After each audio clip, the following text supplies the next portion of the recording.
And a super good morning to each and every single one of you on today, Friday, the 1st of September. What does the 1st of September mean? 1st of September means that it's a brand new month, a brand new opportunity to absolutely smash our content creation out of the park.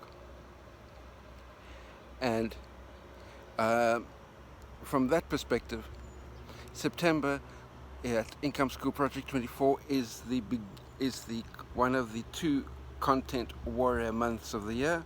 So which means that the target is to hit 60,000 words of written content or 30 YouTube videos / podcasts, or a combination of the two. But me being the type of person that I am from a content creation point of view, I looked at the Income School Project 24 Content Warrior Challenge that said 30 YouTube videos or 60,000 words of written content or a combination of the two. And I decided, well, let's make it interesting. Let's record and edit a minimum of 30 YouTube videos and do 60,000 words of written content. So that's my target for the month of September. Let me know down below what your target in terms of content creation is for the month of September, and let's motivate each other to hit our targets and go beyond. But with that being said, I'm just back from a bike ride through to the town of Pampanera with somebody that I've never ridden with before, by the name of Robin, psychologist by profession. Really interesting chat on the way up. Not that much chatting on the way down because we needed to keep our wits about us as far as the twisty, windy mountain road coming down, barreling downhill. Back downhill, it's quarter to 11 at the moment, so probably by the time I get back home it'll be just on about 11 o'clock, and I'll be able to grab some calories, grab a shower, make some coffee, and smash the first of the blog posts that I want to get finished for today. I want to get 2 blog posts finished for today and absolutely crush the content for this month. And I know that besides that, there are within Project 24 there are 2 messages that I need to reply to. One is relating to a batch of freelance content in the niche of wine that I need to write back to somebody, and the other one is to a lady in the US that's got a blog and YouTube channel in the fitness, running, walking type of niche, and looking at maybe brainstorming a couple of ideas to do some collaboration work via Zoom, which will be recording videos for both her channel and mine, and we'll see how that pans out as well. That might be a useful way to expand our content and help to grow both of our respective channels. So with that being said, let me get back on the bike and get going. But before I get back on the bike, let me just do a panning around to give you an idea of the countryside where I am at the moment. If I come all the way around there, you can't really see it clearly, but somewhere there, I think, is where, or it might be there or there, is where the bike is parked, and for me to jump back on the bike and start heading back towards home and get stuck into the content. Wait, I'm closer by now. Let's see.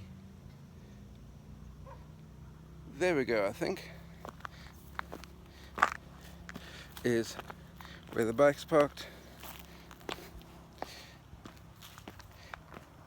Okay, now I'm closer. Now I'll definitely be able to. There we go. Bike parked there. Dirt track. let me get writing so that I can get cracking on the content and you get cracking on your content too, and let me know down below what your targets are for the month of September, and let's help each other get there. Speak to you later once I'm back in office. And a super good evening to you, and welcome to the end of day 1 of the Project 24 Content Warrior Challenge. That's right, the 1st of September has drawn to a close. And what is there that I can tell you about content-wise? Remember, my target for the month is to do the Content Warrior Challenge in written words in blog content. That's 60,000 words for the month. September's got 30 days, 60,000 words in 30 days. Very simple mathematics. I'm needing to hit 2,000 words a day on average to be able to hit that target.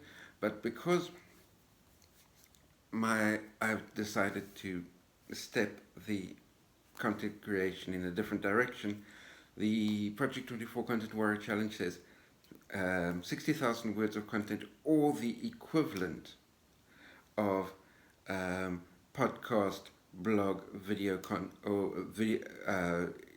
podcast or video content. So what I've decided to do, and bearing in mind that a podcast or a video constitutes the equivalent of 2,000 words of content, or in other words, 1 day's worth of content creation. So what I've decided to do is shoot for 60,000 words of written content plus 30 videos. So in other words, a doubled up Content Warrior Challenge. Complete a YouTube Content Warrior Challenge and a blogging Content Warrior Challenge. So what can I tell you about now that I've gotten to the end of day 1? Well, as you would have noticed, one YouTube video was completed, filmed, edited, uploaded, published. That was the one that you saw where I was talking about Margaret Atwood. So that was done. So that's the YouTuber side of things done. And then on the written content side, 2,147 words. So that's in excess of the 2,000 word goal that I had set for myself. So from that point of view, all of that was successful. Now, story time. What can I tell you? I've been looking again at Stephen King and his On Writing, his book On Writing, and there are a couple of things that I can share with you, should I say, relating to finding the perfect place, the perfect location, for want of a better word,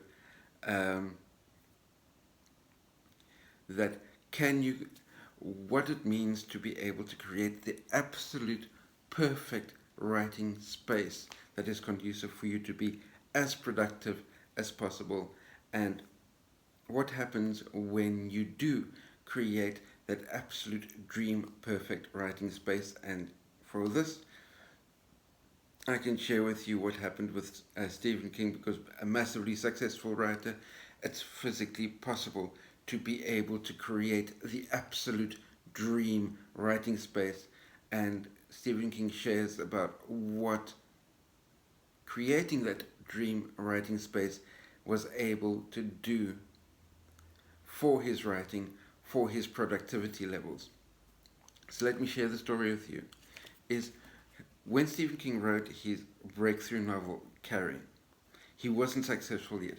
He wasn't generating massive amounts of money from his writing as yet. So when he wrote Carrie, he closed himself inside the laundry room,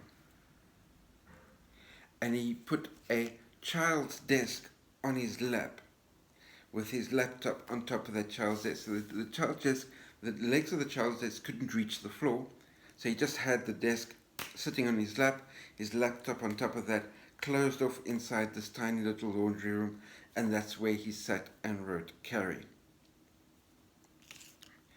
And what he says about that is that using the laundry room is a room that hardly anybody walked into the laundry room, but on laundry day, there was obviously activity in the laundry room, but outside of laundry day, there was no activity in the laundry room whatsoever. So it was a place where he could close himself off, a small space that he could close himself off in, and be able to um, get.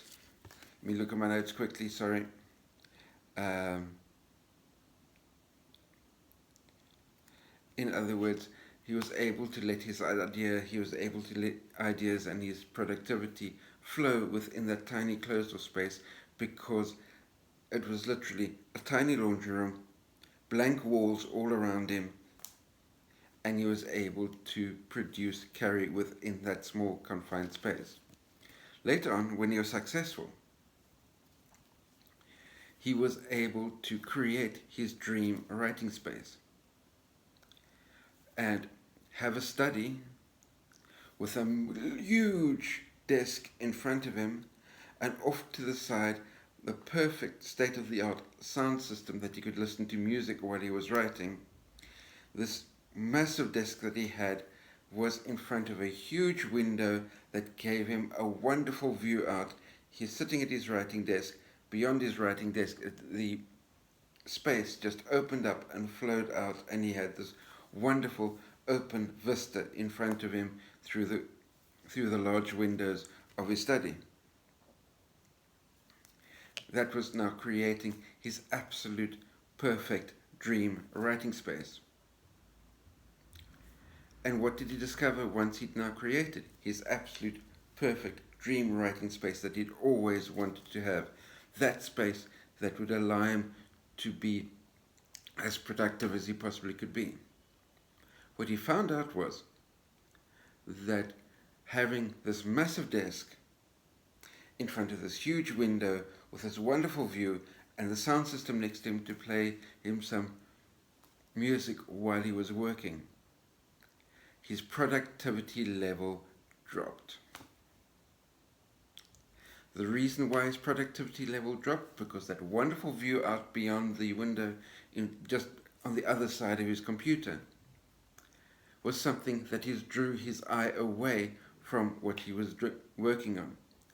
The huge desk that he had all around his computer, in other words, the space that his computer took up, was a very small, insignificant space within the desk.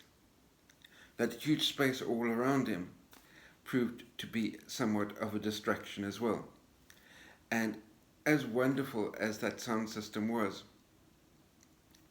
with the combination of the vista and the huge desk, the sound system playing the music proved to be somewhat of a distraction as well. So what can we learn from this? What we can learn from this is that Stephen King created his perfect writing space, that in the end he landed up surrounding himself with distractions that drew his attention away from the work that he needed to do. Subsequent to that, he substituted out the huge desk for a smaller desk, and when he was sitting down in the morning to write, he had the blinds down in front of the window so that there wouldn't be any external visual stimulus. He still had the sound system to play himself some music, because when he was he locked himself up inside the little laundry room, he did have some music there, because that helped him get into the flow as far as his writing was concerned. But smaller desk, so that the laptop, the computer that he was working on, could take up a majority feel space on his desk and cut out the visual stimulus of the massive view.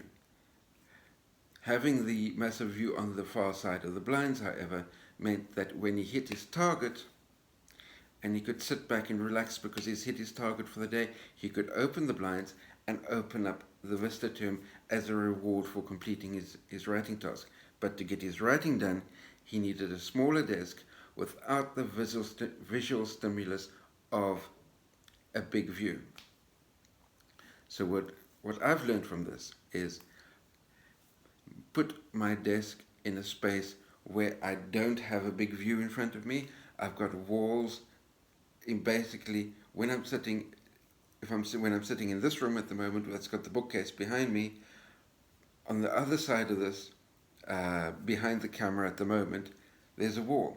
So when I'm sitting in this space working, there's a wall on the other side. When I'm sitting in the kitchen space at the table there to work, there's a wall just behind the computer. There's no external visual stimulus which helps pull my attention into what I'm doing. So that's definitely something that I've learned from Stephen King, and I hope that you can too. But bearing in mind that your absolute dream writing space may not actually exist. Your perfect writing space could very well be the one that you've got right there at the moment. If there are no outside stimuli to distract you from your blogging, and you can sit down at the keyboard, you can write, then do so. Don't wait for a non-existent dream writing space before you actually commit yourself to the writing process and create the content that you want to create. That's my rant as far as this is concerned. Let's motivate each other, smash out the content. Let me know down below how are you doing on a daily basis to hit your goals for September. I'll see you on the 2nd for some more writing, for some more goal smashing, and until then, have yourselves a good night and sleep well.